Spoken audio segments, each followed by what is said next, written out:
What is going on, guys? This is EK1 Gaming here, and in today's video we're going to be looking at part 2 of yesterday's video, which is the exotic gear and kind of what we would change or what we would look at in terms of improving the exotic side of the game. Again, as of yesterday, make sure you tell me your comments in the comment section below. So tell me your ideas. What would you change, for one? If there's a piece of gear that you would change, what is that piece of gear and what would you do with it? And that can be multiple pieces. Write me an essay if need be. I will read them all. I will look at them all.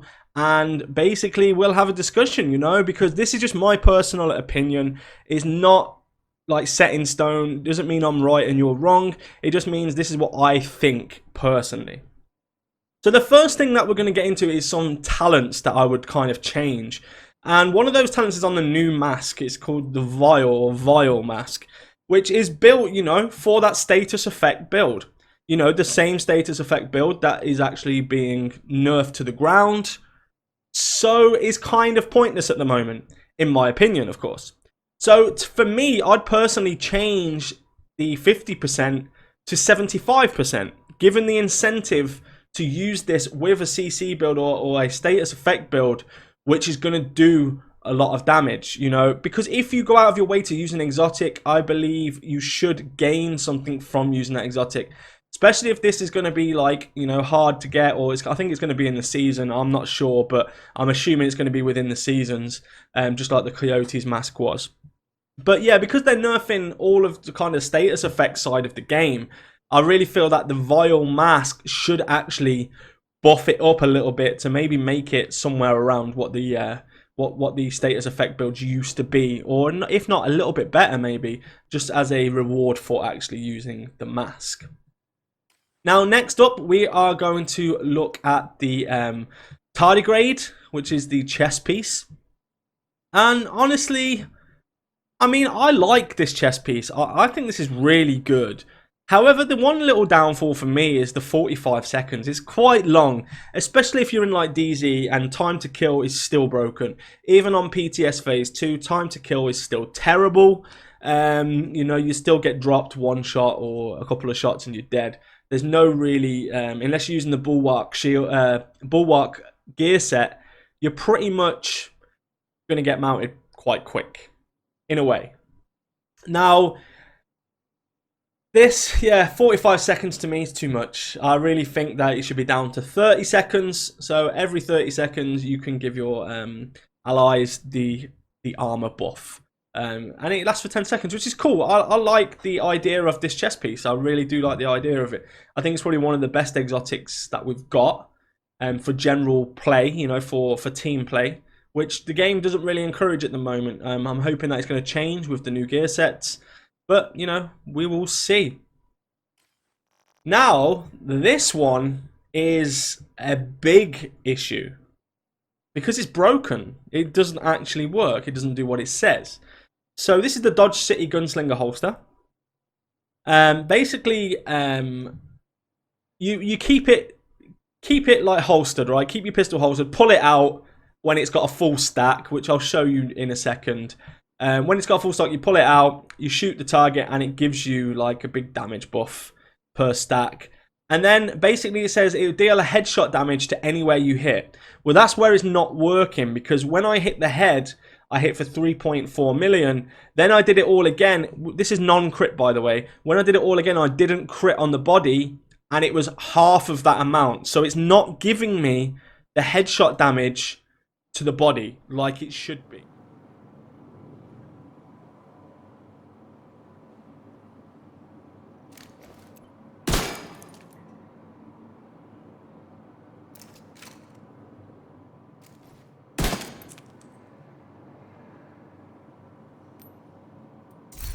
Now, I don't know if the devs are aware of this, so I am going to report it as soon as I've done this video, just so we can get it out there, and so that hopefully they can fix it for phase 3, so we can actually try it properly.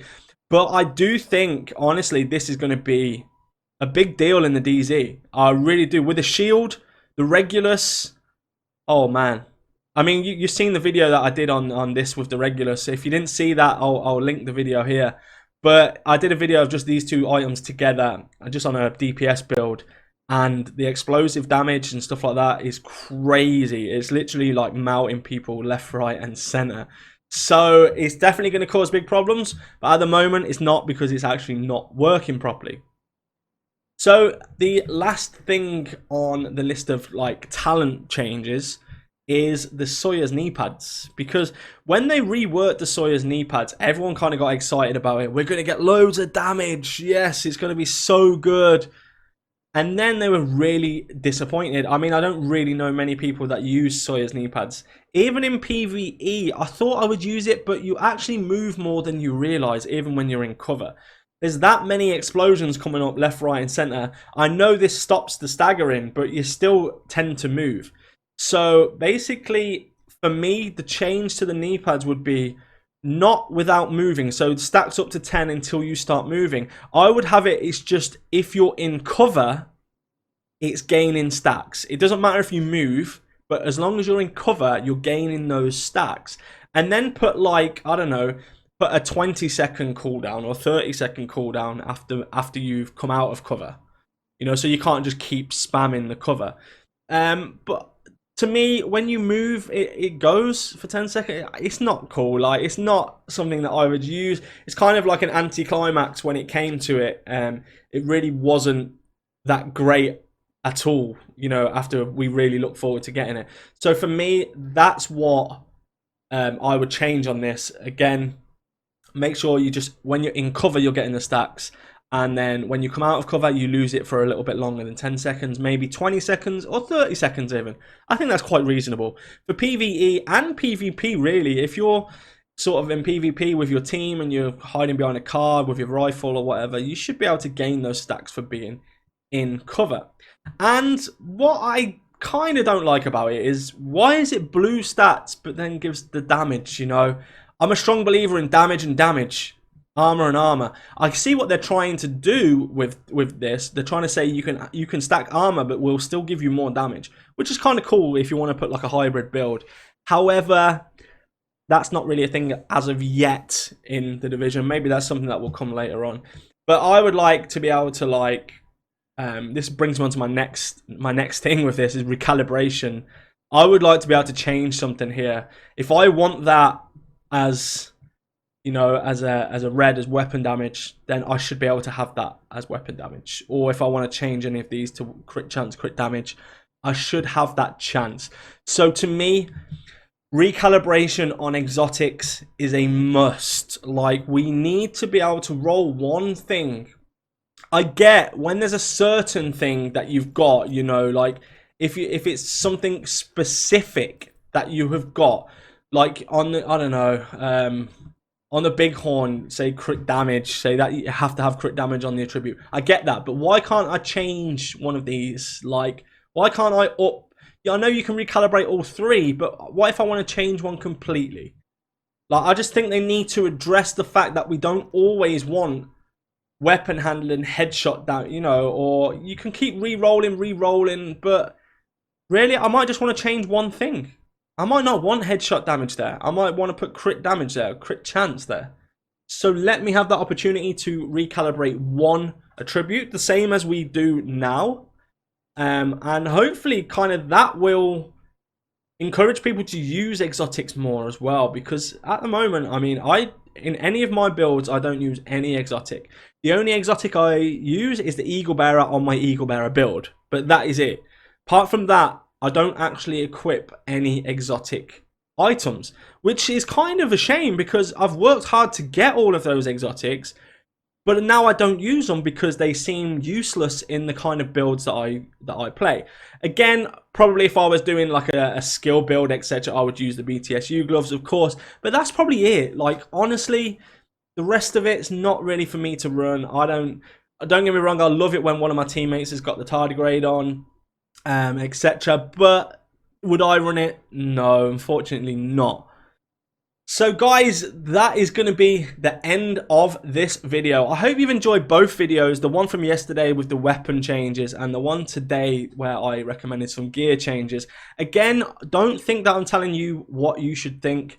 This is my personal opinion. And I want to hear your opinions because I love hearing what people have to say about different things and how you would change it. So make sure you put something in the comment section below what you would change. Pick one or go through them all. Like, it's up to you, honestly.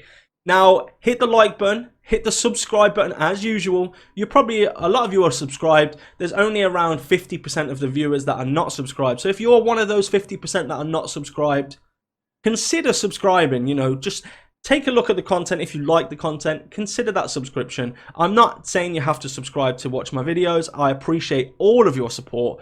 You hit the like button. If you don't like it, hit the dislike button. But please let me know why you dislike it so I can improve my videos in the future. So guys, thank you so much. Take care, and I'll see you all in the next video. Let's go.